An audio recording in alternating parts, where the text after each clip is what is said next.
Hello hi welcome back. ഇന്നത്തെ വീഡിയോയിൽ കാണിക്കുന്നത് ഡൈ ഫ്ലവർ നെയിൽ എങ്ങനെയാണ് വീട്ടിലുണ്ടാക്കുന്നത് എന്നാണ്.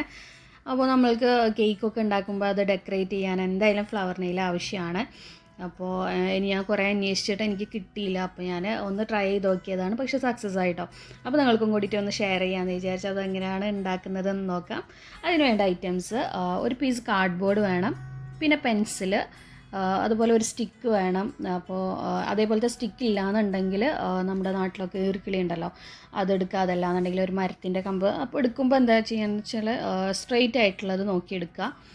പിന്നെ വേണ്ടത് സിസേഴ്സ് വേണം, പിന്നെ ഗമ്മ് വേണം, ദെൻ ഇതേപോലത്തെ ഒരു മൂടി, അതുപോലെ ഫോയിൽ പേപ്പറും വേണം. അപ്പോൾ ഇത്ര ഐറ്റംസ് മതി നമുക്ക് ഫ്ലവർ നെയിൽ ഉണ്ടാക്കാനായിട്ട്. അപ്പോൾ ഞാൻ ഇതേപോലെ ഒന്ന് വരച്ചെടുക്കുന്നുണ്ട്. അപ്പോൾ നിങ്ങളുടെ കയ്യിൽ കോമ്പോസ് ഉണ്ടെന്നുണ്ടെങ്കിൽ കോമ്പോസ് ആയിട്ട് നിങ്ങൾക്ക് ചെയ്തെടുക്കാം കേട്ടോ. ദെൻ അതൊന്ന് നമുക്ക് കട്ട് ചെയ്തെടുക്കണം ആ ഷേപ്പിൽ, കറക്റ്റ് ആ ഒരു റൗണ്ട് ഷേപ്പിൽ തന്നെ കട്ട് ചെയ്തെടുക്കുക. അപ്പോൾ അത് ഞാൻ കട്ട് ചെയ്ത് വെച്ചിട്ടുണ്ട്. ഇനി നമുക്കതൊന്ന് ഒട്ടിച്ചെടുക്കണം. അപ്പോൾ ഞാൻ 2 പീസ് എടുത്തിട്ടുണ്ട് കാർഡ്ബോർഡിൻ്റെത്. കാരണം എന്താ വെച്ച് കഴിഞ്ഞാൽ അതൊന്ന് ഒരു കട്ടിക്ക് വേണ്ടിയിട്ട് 2 പീസ് എടുത്തൊന്ന് മാത്രം. എന്നിട്ട് നമുക്കതൊന്ന് ഒട്ടിച്ചു കൊടുക്കണം. അപ്പോൾ നന്നായിട്ട് സ്റ്റിക്ക് ആയിട്ട് തന്നെ, ഇപ്പോൾ ഗ്ലൂ ഗണ്ണ് തന്നെ വേണമെന്നൊന്നുമില്ല. നമ്മുടെ കയ്യിൽ ഏത് ഗമ്മാണോ ഉള്ളത്, ഏത് ഗ്ലൂ ആണോ ഉള്ളത് അത് നമുക്ക് യൂസ് ചെയ്യാം. അപ്പോൾ നന്നായിട്ട് സ്റ്റിക്കി ആയിട്ട് ഇരിക്കണത് വേണം, എടുക്കുമ്പോൾ അതൊന്ന് ശ്രദ്ധിക്കുക. ഇപ്പോൾ അത് ഞാൻ നന്നായിട്ട് ഒട്ടിച്ച് വെച്ചിട്ട് ഇനി എന്താ വേണ്ടതെന്ന് വെച്ച് കഴിഞ്ഞാൽ നമുക്ക് നമ്മുടെ സ്റ്റിക്ക് എത്രയാണോ വീതി ഉള്ളത് ആ ഒരു വീതിക്കനുസരിച്ചിട്ട് ഒരു ഹോൾ ഇട്ട് കൊടുക്കുക. ആ ഹോളിൽ നമ്മൾ ഗമ്മ വെച്ചിട്ട് അതൊന്ന് ഒട്ടിച്ചു കൊടുക്കണം. അപ്പോൾ ഒട്ടിച്ചെടുക്കുമ്പോൾ നല്ല സ്ട്രെയിറ്റ് ആയിട്ട് തന്നെ വെക്കുക. ഇല്ലാന്നുണ്ടെങ്കിൽ നമ്മൾ ഫ്ലവറൊക്കെ ഉണ്ടാക്കുമ്പോൾ അത് കറക്റ്റായിട്ട് കിട്ടില്ല. അപ്പോൾ ഞാനതൊന്ന് ഒട്ടിച്ചു കൊടുക്കുന്നുണ്ട്.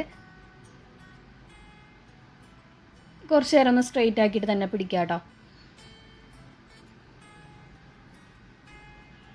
ഇപ്പോൾ അത് റെഡി ആയിട്ടുണ്ട്.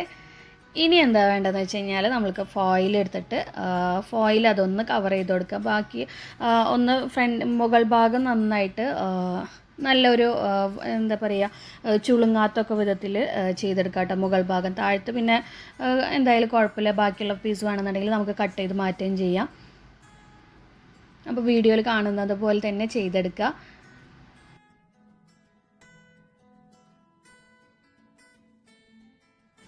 അപ്പോൾ ഇതാ ഫ്ലവർ നെയിൽ ഇവിടെ റെഡി ആയിട്ടുണ്ട്. അപ്പോൾ നമുക്ക് ബാക്കി അടിയിൽ വരുന്ന ആ പീസ് വേണമെന്നുണ്ടെങ്കിൽ കട്ട് ചെയ്യുക. അടിയിൽ സ്റ്റിക്ക് ചെയ്ത് കൊടുക്കേണ്ട ആവശ്യമൊന്നുമില്ല, കാരണം ഫോയിൽ നമ്മൾ എങ്ങനെയാണോ വെക്കുന്നത് അതുപോലെ തന്നെ ഇരുന്നോളും. അപ്പോൾ അതുകൊണ്ട് അവിടെ നമ്മൾ ഒട്ടിച്ച് കൊടുക്കേണ്ട ആവശ്യമൊന്നുമില്ല കേട്ടോ.